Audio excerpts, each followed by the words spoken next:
Mesdames, avant votre prochaine analyse sanguine, arrêtez-vous immédiatement, car ce que je m'apprête à vous dire pourrait vous éviter un diagnostic erroné, des médicaments inutiles et des semaines d'angoisse à attendre des résultats qui ne sont même pas exacts.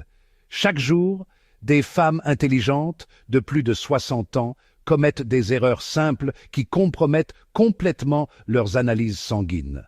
Et le pire dans tout ça, même certains professionnels de santé ne remarquent dans ces erreurs que lorsqu'il est trop tard.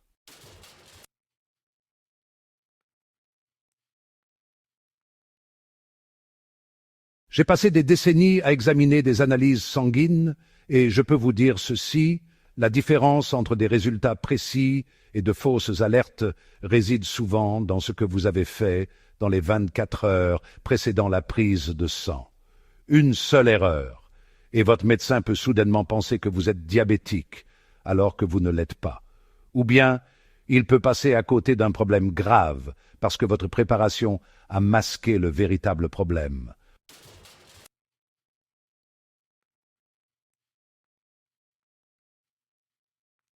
Aujourd'hui, je vais vous révéler les 10 plus grosses erreurs commises par les personnes âgées lors des analyses sanguines, y compris une erreur que même des infirmières expérimentées négligent.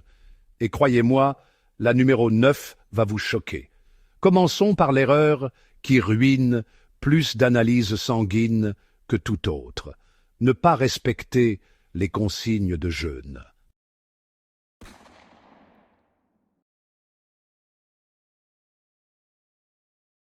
On pourrait penser que c'est simple. Votre médecin vous dit de jeûner pendant 12 heures, alors vous sautez le dîner et vous vous présentez le ventre vide, n'est-ce pas?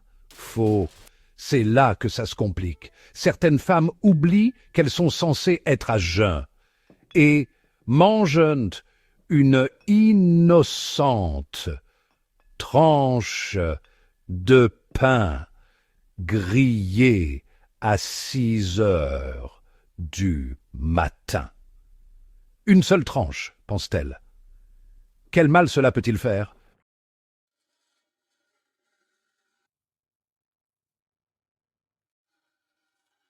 Eh bien, cette seule tranche de pain peut faire grimper votre glycémie de 40 points, transformant ainsi un résultat normal en un résultat prédiabétique. Vos triglycérides montent en flèche, votre cholestérol semble pire qu'il ne l'est, et vous vous retrouvez soudainement classé à haut risque alors que vous êtes en bonne santé.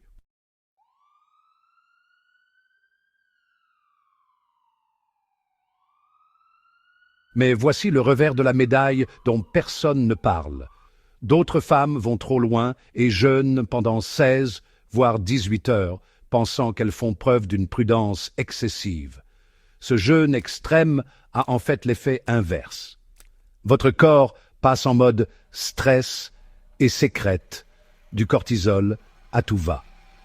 Votre foie commence à libérer du glucose pour vous permettre de continuer et ironiquement, votre glycémie peut finir par être plus élevée que si vous aviez mangé normalement. J'ai vu des femmes s'évanouir dans la salle d'attente, leurs électrolytes complètement déséquilibrés, tout cela parce qu'elles pensaient qu'un jeûne plus long donnerait de meilleurs résultats.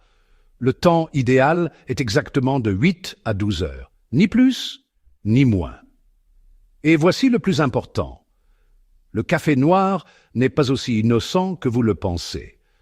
Même sans lait ni sucre, cette tasse du matin peut interférer avec certains tests, en particulier les bilans lipidiques. L'eau signifie uniquement de l'eau. Pas de thé, pas de café, pas de chewing-gum sans sucre pour rafraîchir l'haleine. Juste de l'eau pure.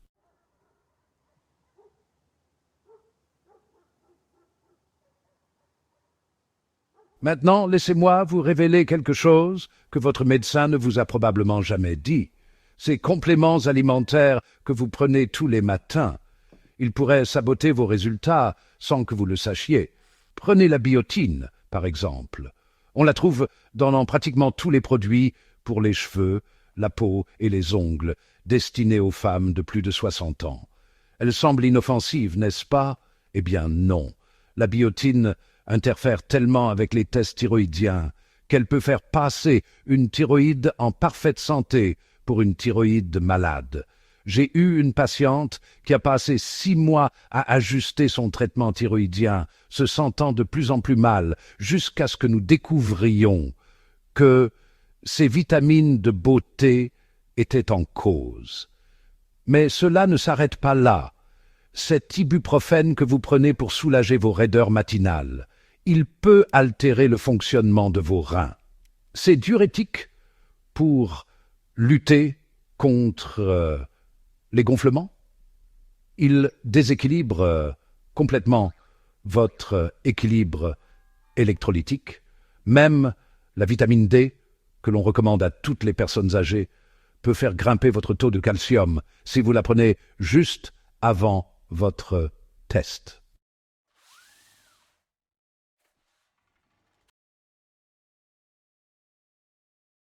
Voici une erreur particulièrement cruelle pour les femmes de plus de 60 ans.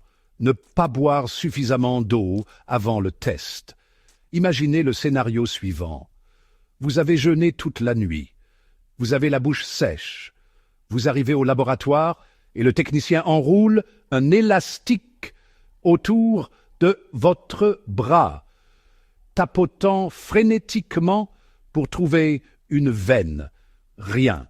Il essaie l'autre bras. Il vous demande de serrer une balle. Il enveloppe votre main dans une serviette chaude. Toujours rien. 20 minutes plus tard, vous êtes couvert de marques de piqûres ratées, anxieux, et ils n'ont toujours pas prélevé suffisamment de sang. Pourquoi cela se produit-il? À cause de la déshydratation. Et ce n'est pas seulement une question de veine difficile. Lorsque vous êtes déshydraté, votre sang s'épaissit littéralement. Votre taux de globules rouges semble artificiellement élevé. Vos marqueurs rénaux montent en flèche. Vos électrolytes se concentrent. Tout à coup, vous semblez souffrir d'une maladie rénale, alors qu'en réalité, vous aviez simplement besoin d'un verre d'eau. Les recherches sont très claires à ce sujet. Une étude publiée en 2021 dans Clinical Chemistry a révélé que même une légère déshydratation peut augmenter le taux de créatinine jusqu'à 20% et fausser le taux d'hématocrite de 15%. Pour les personnes âgées déjà préoccupées par leur fonction rénale, ces résultats erronés peuvent déclencher une anxiété inutile et des interventions médicales. À moins que votre médecin ne vous dise expressément de ne pas boire, ce qui est extrêmement rare, vous devriez boire 1 à 2 verres d'eau environ 1 heure avant votre prise de sang. Pas 3, pas 4, vous ne voulez pas courir aux toilettes toutes les 5 minutes. Juste assez pour gonfler vos veines et normaliser votre concentration sanguine. Et oui, il doit s'agir d'eau plate. Pas d'eau citronnée, pas d'eau gazeuse, et surtout pas cette boisson électrolytique que vous pensez être bonne pour la santé. Juste de l'eau pure et simple.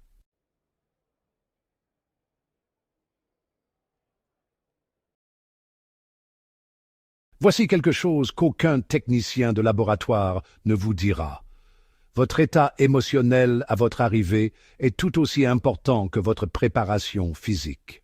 Lorsque vous vous précipitez à la clinique, stressé par la circulation, inquiet à l'idée de la piqûre, votre corps se met en mode crise.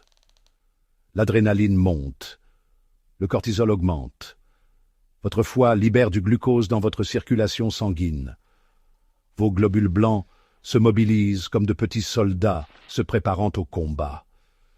J'ai eu une patiente dont le taux de glycémie était de 145, ce qui correspond officiellement à un état prédiabétique. Elle était dévastée. Nous avons répété le test une semaine plus tard, lorsqu'elle était calme et préparée. Résultat, 92. tout à fait normal. La seule différence, son niveau de stress. Cette réaction de lutte ou de fuite peut augmenter le taux de glycémie de 30 à 50 points en quelques minutes. Elle peut faire monter votre tension artérielle, modifier vos hormones thyroïdiennes et même affecter votre taux de cholestérol. La solution est presque trop simple. Arrivez 15 minutes à l'avance. Asseyez-vous tranquillement dans la salle d'attente. Ne parcourez pas les articles effrayants sur la santé sur votre téléphone. Ne répétez pas votre historique médical. Respirez simplement. Laissez votre corps revenir à son état normal. Considérez cela comme le réglage d'une balance avant de vous peser. Vous voulez mesurer votre état de santé réel, pas votre réponse au stress.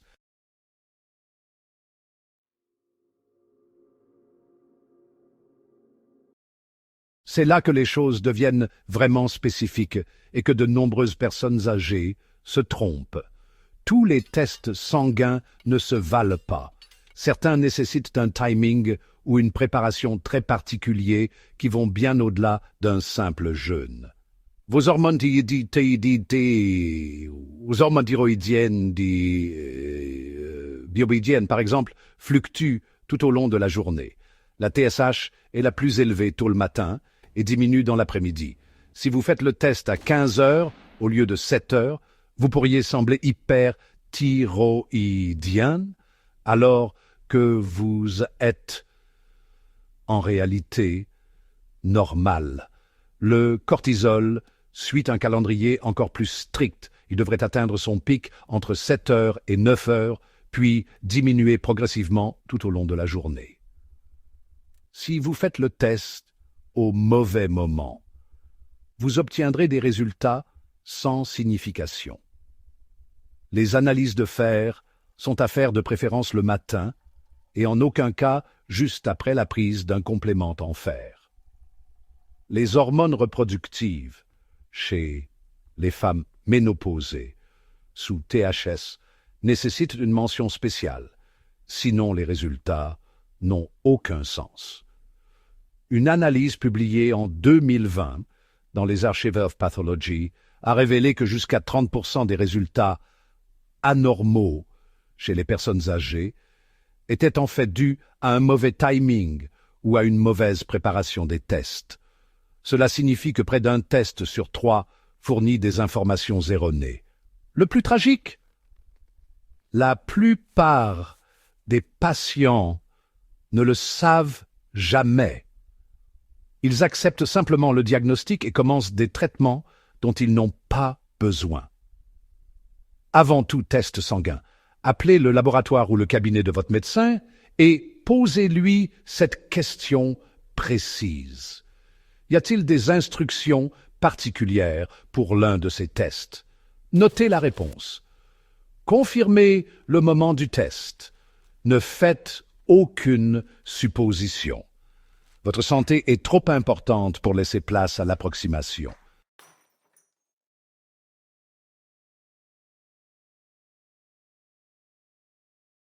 Permettez-moi de vous faire part d'un élément qui peut sembler insignifiant, mais qui peut complètement fausser vos résultats: l'alcool. Je ne parle pas ici de consommation excessive. Je parle de ce verre de vin innocent que vous buvez avec votre dîner ou de ce petit verre que vous appréciez depuis des années avant de vous coucher. Si vous devez faire une prise de sang le matin, l'alcool continue d'agir sur votre corps d'une manière que vous ne pouvez ni voir ni sentir. Même une consommation modérée d'alcool peut augmenter le taux de triglycérides jusqu'à 30% pendant 24 heures. Elle élève les enzymes hépatiques, doublant parfois les taux d'ALT et d'AST.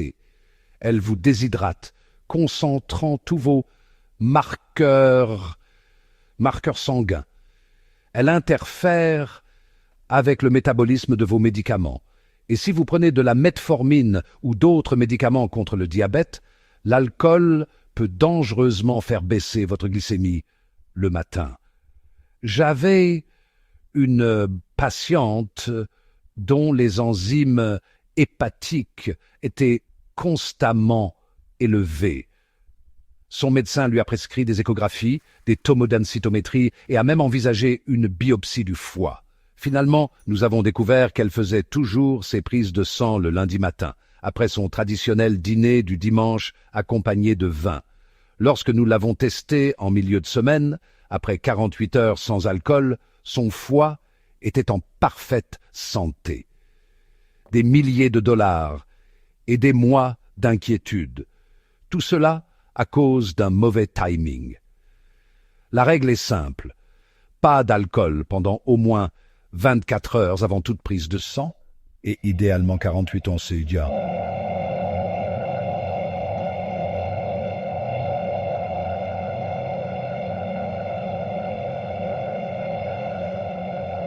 Si vous vérifiez votre fonction hépatique ou vos lipides. Oui, cela signifie renoncer à votre rituel du soir de temps en temps. Mais des résultats précis valent bien plus qu'une nuit de détente.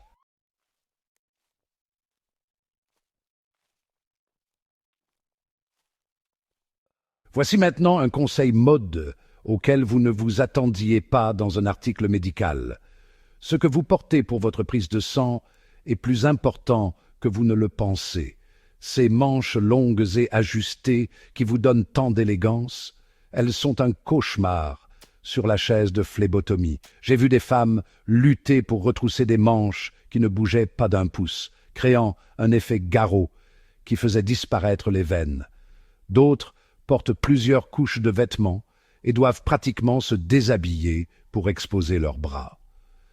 Les manches serrées ne sont pas seulement gênantes, elles peuvent réellement affecter votre test. Lorsque la circulation est restreinte, le flux sanguin change. Les veines deviennent plus difficiles à trouver. Le phlébotomiste peut être obligé d'utiliser une aiguille plus petite ou de prélever le sang de votre main plutôt que de votre bras, ce qui est plus douloureux et donne moins de sang. Parfois, il n'obtient pas assez de sang pour tous les tests et vous devez revenir. Portez des vêtements amples et à manches courtes, ou au moins faciles à retrousser au-dessus du coude. Les deux bras doivent être accessibles, car parfois la meilleure veine se trouve du côté où vous ne vous y attendez pas. Le confort facilite l'accès, ce qui accélère le prélèvement et garantit des résultats plus précis. C'est aussi simple que cela.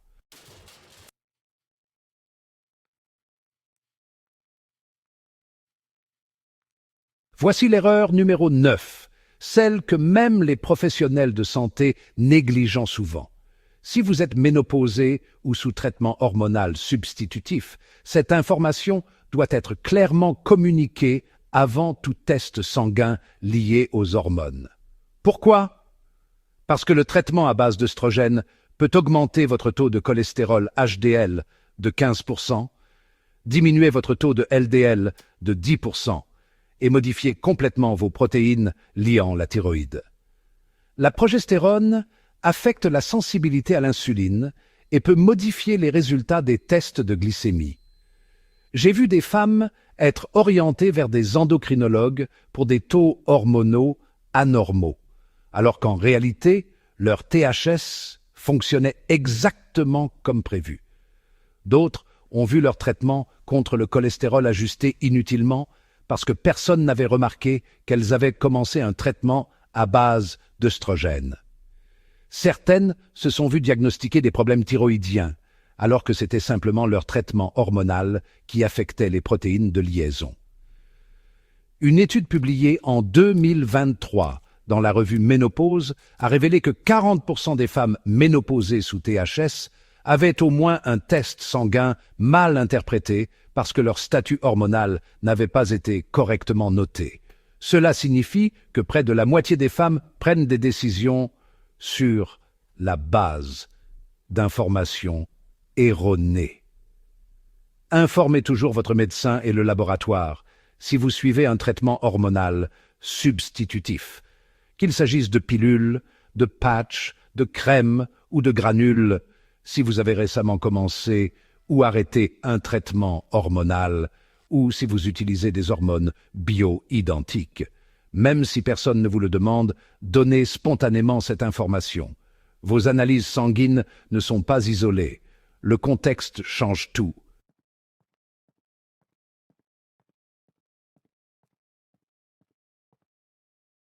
Enfin, l'erreur qui se produit après le retrait de l'aiguille, partir trop vite. Votre sang a été prélevé. Le coton est collé sur votre bras et vous êtes prête à partir. Mais c'est en vous précipitant que les problèmes se multiplient. Ont-ils prélevé tous les tubes demandés? Il arrive parfois qu'un tube soit oublié. Ont-ils prélevé suffisamment de sang? Certains tests nécessitent des volumes spécifiques. Les étiquettes sont-elles correctes? C'est rare, mais des erreurs peuvent se produire. Savez-vous quand et comment vous obtiendrez les résultats? Plus important encore, si vous avez plus de 60 ans et que vous avez jeûné, le fait de vous lever brusquement après être resté assis peut faire chuter votre tension artérielle de manière spectaculaire. Ajoutez à cela le stress lié à la prise de sang et vous obtenez tous les ingrédients pour avoir des vertiges, voire vous évanouir. J'ai vu des femmes arriver jusqu'à leur voiture avant de s'évanouir, transformant ainsi une simple prise de sang en une visite aux urgences. Restez assis pendant au moins 5 minutes après la prise de sang. Buvez l'eau qu'on vous offre. Levez-vous lentement. Si vous vous sentez étourdi, rassoyez-vous immédiatement. Vérifiez que tous vos tests ont bien été effectués. Renseignez-vous sur le délai d'obtention des résultats. Assurez-vous de savoir si vous devez appeler ou si l'on vous contactera. Ces 5 minutes de patience peuvent vous éviter des heures de problèmes par la suite.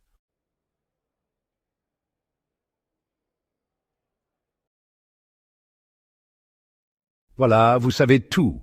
10 erreurs critiques qui peuvent complètement fausser les résultats de vos analyses sanguines. Chacune d'entre elles semble insignifiante, mais ensemble, elles font la différence entre un diagnostic précis et une course effrénée à la recherche d'une solution, entre un traitement nécessaire et des médicaments inutiles, entre la tranquillité d'esprit et des mois d'inquiétude. Votre sang raconte une histoire, mais seulement si vous le laissez s'exprimer clairement. Chaque erreur que vous évitez est un pas de plus vers la vérité sur votre santé. Et à notre âge, nous ne pouvons pas nous permettre de perdre du temps avec de fausses alertes ou des diagnostics erronés. Avant votre prochain test sanguin, consultez cette liste. Préparez-vous correctement. Posez des questions. Prenez le contrôle, car le plus puissant outil de diagnostic en médecine n'est efficace que s'il est bien préparé.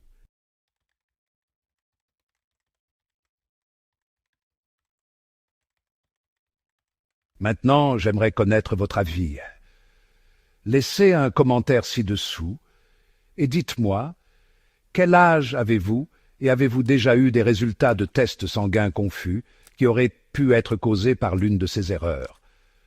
Nous lisons chaque commentaire et y répondons personnellement, car vos expériences aident d'autres femmes à éviter les mêmes pièges. Si cette vidéo vous a ouvert les yeux sur les erreurs que vous commettez, cliquez sur « J'aime » dès maintenant.